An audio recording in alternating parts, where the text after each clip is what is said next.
So President Trump's favorite morning show, Fox and Friends, decided to come to his defense over the New York Times report, citing over $1 billion in losses between the years of 1985 and 1994. And they decided to do it in a very strange way. Take a look. It says the New York Times got a hold of 10 years of the president's, some of his business's tax returns, and it shows that he lost a lot of money over the course of 10 years, if you consider $1 billion a lot of money. But I found the reading of this article fascinating.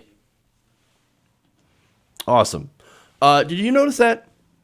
He lost a lot of money. I mean, if you can say that $1 billion is a lot of money. If you consider $1 billion lots of money. I'm just trying to emphasize that. Because you know what? It turns out that is a lot of money. Especially, look, to someone like me. That is a ton of money. And it's a ton of money to bungle away on nothing, especially when you lost it running a casino. I mean, how do you lose that much money running casinos? How? Now, I also remember Fox News, by the way, if you want to talk about a lot of money, right? Making a huge deal. And Brian Kilmeade, you heard him say it. If you think it's a lot of money. When he freaked out, the entire cast of Fox and Friends had freaked out about a company under the Obama administration that lost $500 million of taxpayer money. It was called Solyndra. How long did they talk about Solyndra? Months. Solyndra losing $500 million of taxpayer money. Horrible. That's so much money. And yet, their boy, Trump, loses $1 billion of not his own money, investor money, bank money, and his father's money. And they're like, if $1 billion, if you think that's a lot of money. I mean, seriously. One instance, here we have Solyndra, which was attempting to run a cutting-edge green energy initiative, which at that time was incredibly risky. And then you have Donald Trump, who ran casinos and real estate and lost terribly. Terribly. What a horrible businessman. But of course, Kilmeade, he's going to make the opposite point. Oh, no. He's not a terrible businessman. He's bold. And losing all that money, in fact, made him a better businessman. Watch. He's a bold businessman, which is chronicled here. There's nothing about this article that should surprise anybody that got the Daily News and New York Post throughout the last 10 years. Just give details. Here's an example. He's had pass-through income. So, for example, there might be an incentive to go buy that building, to buy that casino, because I'll take a loss this year in order on my tax returns because I want to buy for a rainy day. I have the resources.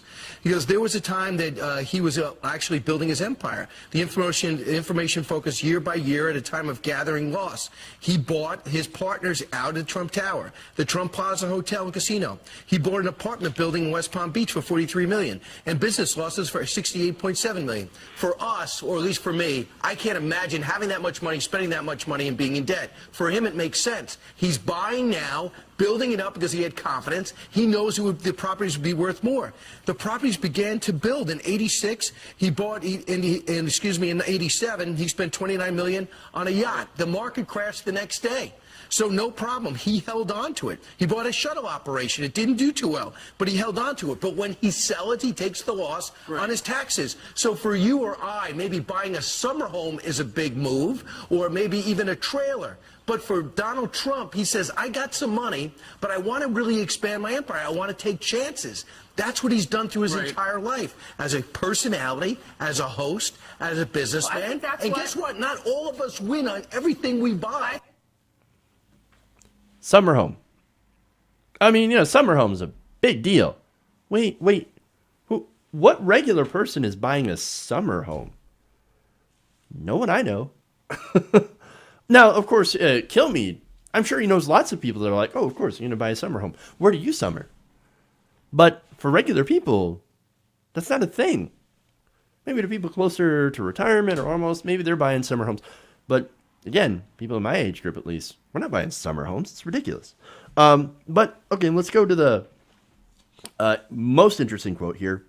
I can't imagine having that much money, spending that much money, and being in debt. But for him, it makes sense. What makes sense about that? Being in debt? No, that doesn't make sense.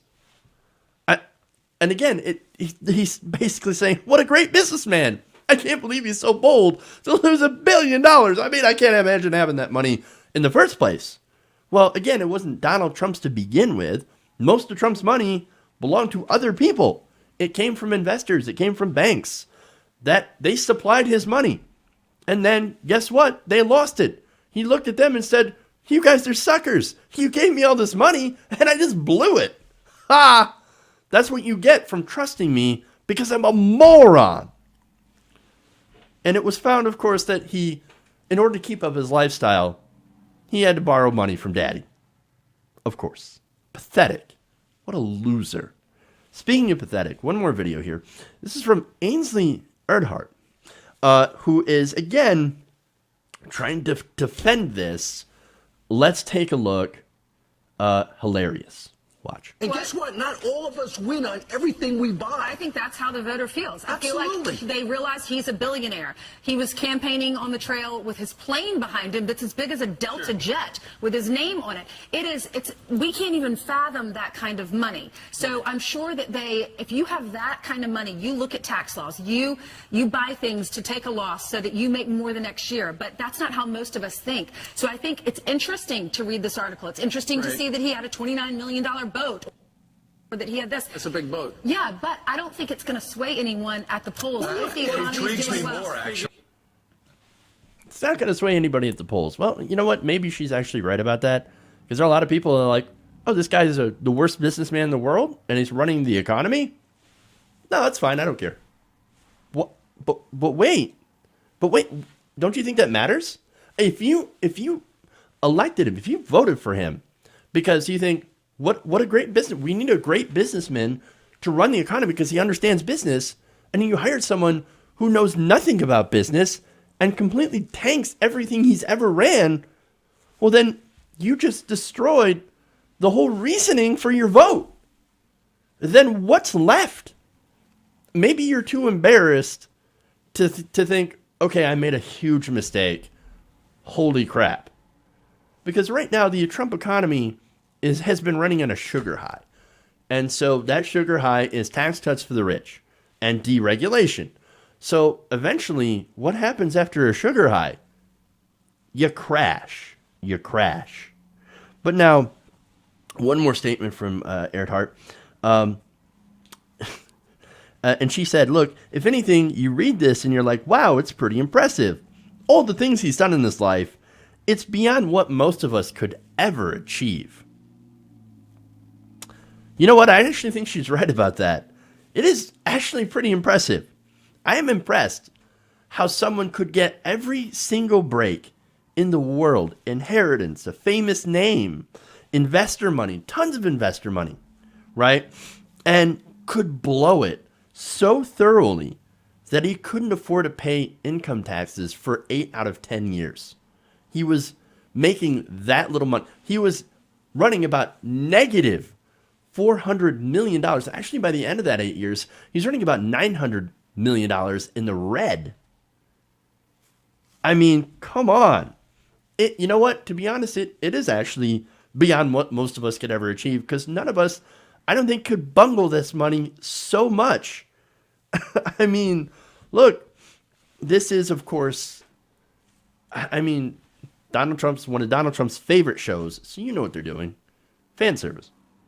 And it is such a hilariously pathetic display from some of Fox News' biggest Trump sycophants. It is so sad. Hey guys, hopefully you enjoyed that free video. Now I'm going to have to ask you a favor. Between the demonetization and the YouTube algorithm messing around with view counts, etc., we're having a hard time adjusting to the new YouTube reality, which is where you guys come in. See, we have a Patreon, patreon.com/TYTNation, set up to help us rely on you guys, the viewers, instead of big corporate ads. Look, you know the show. You know how I'm not in favor of big corporations anyway.